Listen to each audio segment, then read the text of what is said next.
స్ట్రైట్గా పెట్టాలండి. ప్రొపెల్లర్స్ ఇలా చూడండి ఒకసారి, తెచ్చండి ఫోల్డ్ చేసేయండి. ప్రొపెల్లర్స్ ఇట్లా ఉండాలి. ప్రొపెల్లర్స్ ఇలా చెక్ చేసుకోవాలి, మీరు ఏమైనా క్రాక్స్ ఉన్నాయా లేకపోతే ఏమైనా ఇరిగింది ఎక్కడైనా మీకు తెలుస్తుంది చేతికి. కానీ చాలా సెన్సిటివ్గా చూడండి, అది కార్బన్ ఫైబర్, అది మీకు ఏమైనా తెగితే సెప్టిక్ అవుతుంది డైరెక్ట్, వేరే ఆప్షన్ లేదు. అంటే కొంచెం తెగితే ఓకే, ఎక్కువ తెగి మీరు దాన్ని అలా ఉంచేసుకుంటే సెప్టిక్ అవుతుంది. కార్బన్ ఫైబర్ మెటీరియల్ అది. స్ట్రైట్గా చేయాలండి, ఇలా చేసేది ఉండాలి. ప్రొపెల్లర్స్ అవి మర్చిపోయినా, మీరు ఫస్ట్ పార్ట్స్ నేర్చుకోవాలి. ప్రొపెల్లర్స్ ఇక్కడ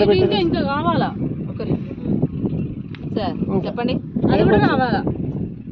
ఇది నీ సైడ్ రావాలా? స్ట్రైట్ రెండు స్ట్రైట్ ఉండాలి హబ్కి.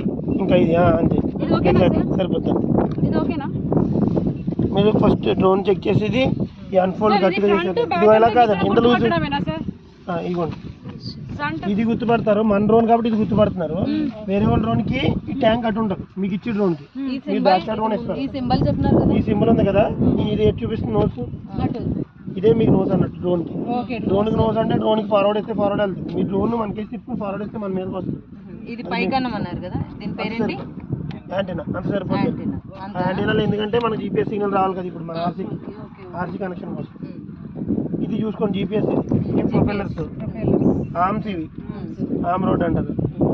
ఇంకా బ్యాటరీ కనెక్షన్, ఇది పవర్ మాడ్యూల్ లోపల ఉంటుంది, ఇది పవర్ కేబుల్. ఇవి వాటికి కనెక్షన్ లోపల ఉండి బ్యాటరీస్ పెడతానండి మీకు ఇవి చెప్పి. ఇది ట్యాంక్ కింద పంపు మోటార్, ఓకేనా? మీరు ఇవి ఆర్మ్స్ కొంచెం ఇంకా ఇంత టైట్ ఉండాలి ఖచ్చితంగా,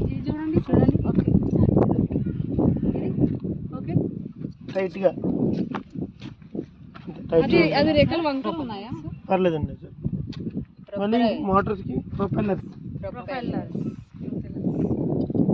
మోటార్కి సిడబ్ల్యూ సిసిడబ్ల్యూ అని ఉంటాయి. అంటే సిడబ్ల్యూ అంటే క్లాక్ వైజ్, సిసిడబ్ల్యూ అంటే కౌంటర్ క్లాక్ వైజ్. అట్లా ఒకటి క్లాక్ వైజ్ ఒకటి కౌంటర్ క్లాక్ వైజ్ ఉంటేనే ఫ్లై అవుతుంది. అది మీకు ఆల్రెడీ క్లాస్లో చెప్పుకుంటారు కదా.